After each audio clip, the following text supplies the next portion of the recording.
ಕಾನೂನು ಏನು ಹೇಳ್ತದೆ ಅದಕ್ಕಿಂತ ಹೆಚ್ಚಾಗಿ ಬಡ್ಡಿಯನ್ನು ವಸೂಲು ಮಾಡಬಾರ್ದು. ಆಮೇಲೆ 5 ಗಂಟೆ ನಂತರ ವಸೂಲಿಗೆ ಹೋಗಬಾರ್ದು. ಆಮೇಲೆ ಔಟ್ಸೋರ್ಸಿಂಗ್ ಮಾಡಿ ವಸೂಲು ಮಾಡ್ತಕ್ಕಂಥ ಕ್ರಮವನ್ನು ವಿರೋಧ ಮಾಡಿದ್ದೀವಿ. ಅದನ್ನ ಮಾಡಬಾರದು. ಔಟ್ಸೋರ್ಸಿಂಗ್ ಏನ್ ಮಾಡ್ತಾರೆ, ಈಗ ಔಟ್ಸೋರ್ಸಿಂಗ್ ಕೊಟ್ಬಿಡೋದು ವಸೂಲಿಗೆ, ಗೂಂಡಾಗಳನ್ನು ಬಳಕೆ ಮಾಡೋದು, ರೌಡಿಗಳನ್ನು ಬಳಕೆ ಮಾಡೋದು, ಅದನ್ನ ಮಾಡಬಾರದು.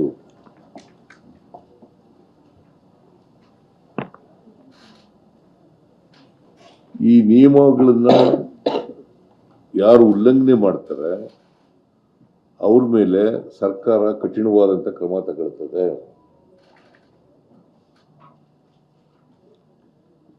ಜೊತೆಗೆ ಇವತ್ತು ಮೈಕ್ರೋ ಫೈನಾನ್ಸಿಂಗ್ ಇನ್ಸ್ಟಿಟ್ಯೂಷನ್ಗಳಿರ್ಬೋದು, ಮನಿ ಲೆಂಡರ್ಸ್ ಆಗ್ತಿರ್ಬೋದು, ಪಾನ್ ಬ್ರೋಕರ್ಸ್ ಆಗ್ತಿರ್ಬೋದು, ಅಥವಾ ಎಕ್ಸಾರ್ಬಿಟೆಂಟ್ ಇಂಟ್ರೆಸ್ಟ್ ವಸೂಲು ಮಾಡ್ತಕ್ಕಂಥ ಕಾನೂನು ಇರ್ಬೋದು. ಈ ಕಾನೂನುಗಳನ್ನು ಉಲ್ಲಂಘನೆ ಮಾಡಿದ್ರೆ ನಾವು ಮುಲಾಜಿಲ್ದೇನೆ ಅವ್ರ ಮೇಲೆ ಕ್ರಮ ತಗೊಳ್ತೀವಿ.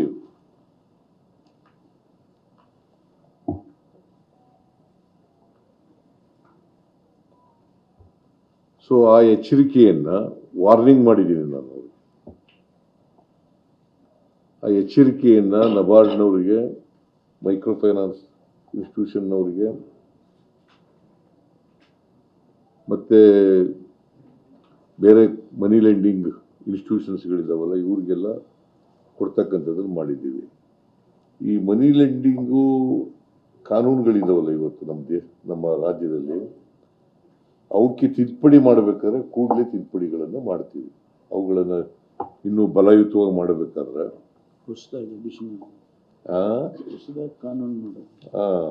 ಮಾಡ್ತೀವಿ. ಜೊತೆಗೆ ಒಂದು ಹೊಸ ಕಾನೂನನ್ನ ಮಾಡ್ತೀವಿ.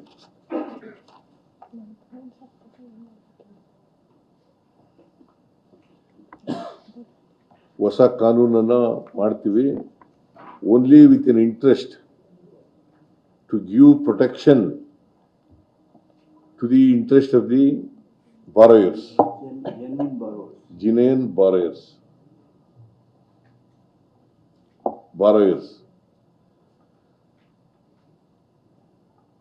ಮತ್ತೆ ಲೈಸೆನ್ಸ್ ಇಲ್ದೇನೆ ಯಾರು ಕೂಡ ಮನಿ ಲೆಂಡಿಂಗ್ ಮಾಡಕೂಡದು.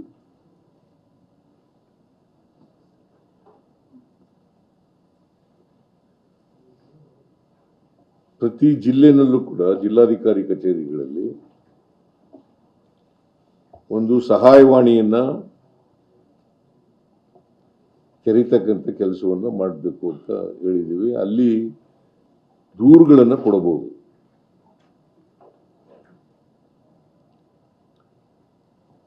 ಆ ದೂರುಗಳ ಮೇಲೆ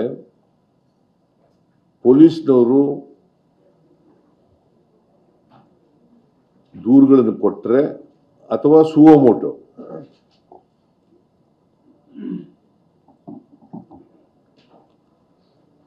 if there are violations of the rules, regulations and law,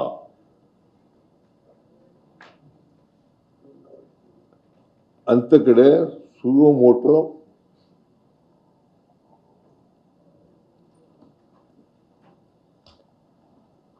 ಪೊಲೀಸ್ನವರು ಕ್ರಮ ತಗೊಳ್ತಕ್ಕಂಥ ಕೆಲಸವನ್ನು ಮಾಡ್ತಾರೆ. ಮತ್ತೆ ಯಾರೇ ಬಲಾತ್ಕಾರದಿಂದ ವಸೂಲು ಮಾಡ್ತಕ್ಕಂಥದ್ದು, ಗೂಂಡಗಳನ್ನು ಬಳಸಿ ಮಾಡ್ತಕ್ಕಂಥದ್ದು, ಎದುರಿಸಿ ಮಾಡ್ತಕ್ಕಂಥದ್ದು,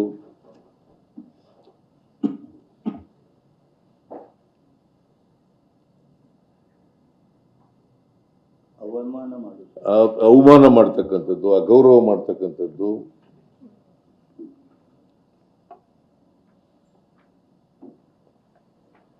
ಅಂತ ಕಡೆ ಪೊಲೀಸ್ನವರು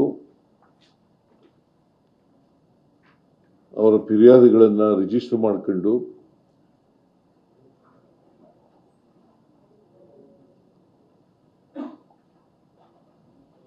ಕಾನೂನು ರೀತಿಯ ಕ್ರಮ ತಗೊಳ್ತಕ್ಕಂಥ ಕೆಲಸವನ್ನು ಪೊಲೀಸ್ನವರು ಮಾಡಬೇಕು ಅಂತೇಳಿ ತೀರ್ಮಾನ ಮಾಡಿದ್ದೀವಿ. ಮತ್ತೆ ನಾವು ಏನು ಹೊಸ ಕಾನೂನು ಮಾಡಬೇಕು ಅಂತ ಮಾಡಿದ್ದೀವಿ, ಆ ಕಾನೂನನ್ನು ಕೂಡಲೇ ಮಾಡ್ತೀವಿ. ಅದನ್ನು ಲಾ ಡಿಪಾರ್ಟ್ಮೆಂಟ್ನವರು, ರೆವಿನ್ಯೂ ಡಿಪಾರ್ಟ್ಮೆಂಟು, ಫೈನಾನ್ಸ್ ಡಿಪಾರ್ಟ್ಮೆಂಟ್ ಮತ್ತು ಹೋಮ್ ಡಿಪಾರ್ಟ್ಮೆಂಟ್ ಚರ್ಚೆ ಮಾಡಿ, ಬೇರೆ ರಾಜ್ಯಗಳಲ್ಲಿ ಈಗ ಆಂಧ್ರ ಪ್ರದೇಶದಲ್ಲೂ ಕೂಡ ಕಾನೂನು ಮಾಡಿದ್ದಾರೆ. ಆ ಕಾನೂನುಗಳನ್ನು ಕೂಡ ನೋಡಿ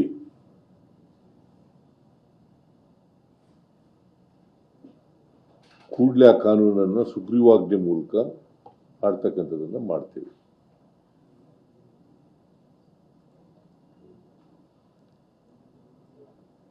ಕೇಂದ್ರ ಸರ್ಕಾರಕ್ಕೂ ಒತ್ತಾಯ ಮಾಡ್ತೀವಿ. ಆಮೇಲೆ ಕೇಂದ್ರ ಸರ್ಕಾರಕ್ಕೂ ಕೂಡ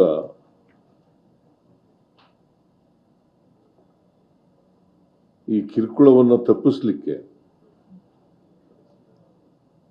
ಹೆರಾಸ್ಮೆಂಟ್ ಅನ್ನು ತಪ್ಪಿಸ್ಲಿಕ್ಕೆ, ಬಾರೋಯರ್ಸು ಈಗ ಅನೇಕ ರೀತಿಯಲ್ಲಿ ಊರು ಬಿಟ್ಟು ಹೋಗೋದು, ಆತ್ಮಹತ್ಯೆ ಮಾಡ್ಕೊಳ್ತಕ್ಕಂಥದ್ದು, ಅಥವಾ ಬೇರೆ ಇನ್ಯಾವುದೇ ರೀತಿಯಲ್ಲಿ ಕಿರುಕುಳ ಅನುಭವಿಸ್ತಕ್ಕಂಥದ್ದು, ಇದಕ್ಕೆಲ್ಲ ತಡೆ ಮಾಡಲಿಕ್ಕೆ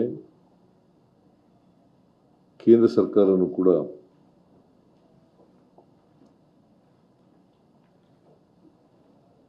ಕಾನೂನನ್ನು ಮಾಡಬೇಕು ಅಂತೇಳಿ ಒತ್ತಾಯವನ್ನು ಮಾಡ್ತೀವಿ. ಯಾಕಂತಂದ್ರೆ ಇದು ರಿಸರ್ವ್ ಬ್ಯಾಂಕ್ನಲ್ಲಿ ಮೈಕ್ರೋ ಫೈನಾನ್ಸಸ್ಗಳೆಲ್ಲ ರಿಸರ್ವ್ ಬ್ಯಾಂಕ್ನ ಅಡಿನಲ್ಲಿ ಬರ್ತಕ್ಕಂಥದ್ದು, ಅವ್ರು ರೆಗ್ಯುಲೇಟ್ ಮಾಡ್ತಾರೆ.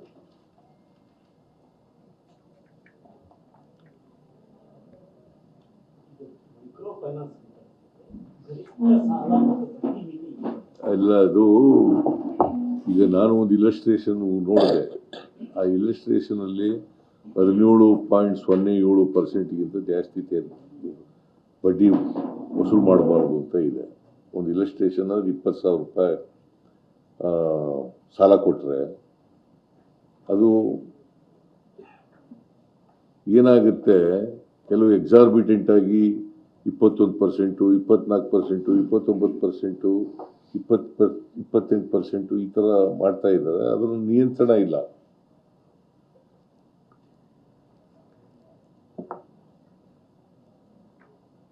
ಅದಕ್ಕೆ ಒಂದು ಈ micro ಫೈನಾನ್ಸಸ್ಗಳು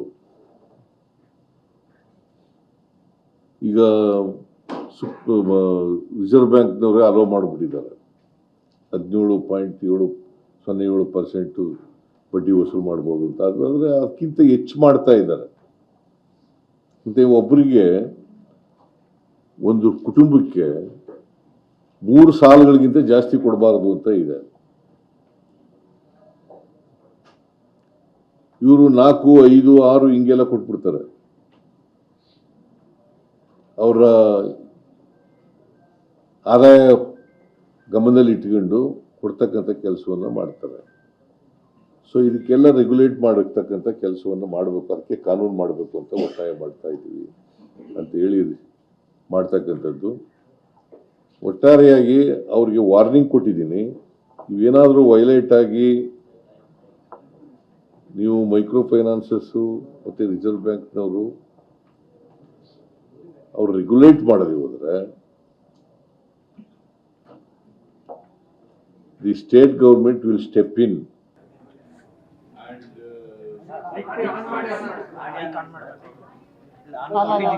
the districts.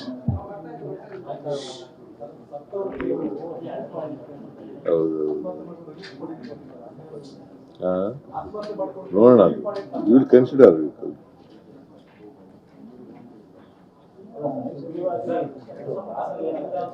In all the district headquarters, we are going to open a helpline and we are requested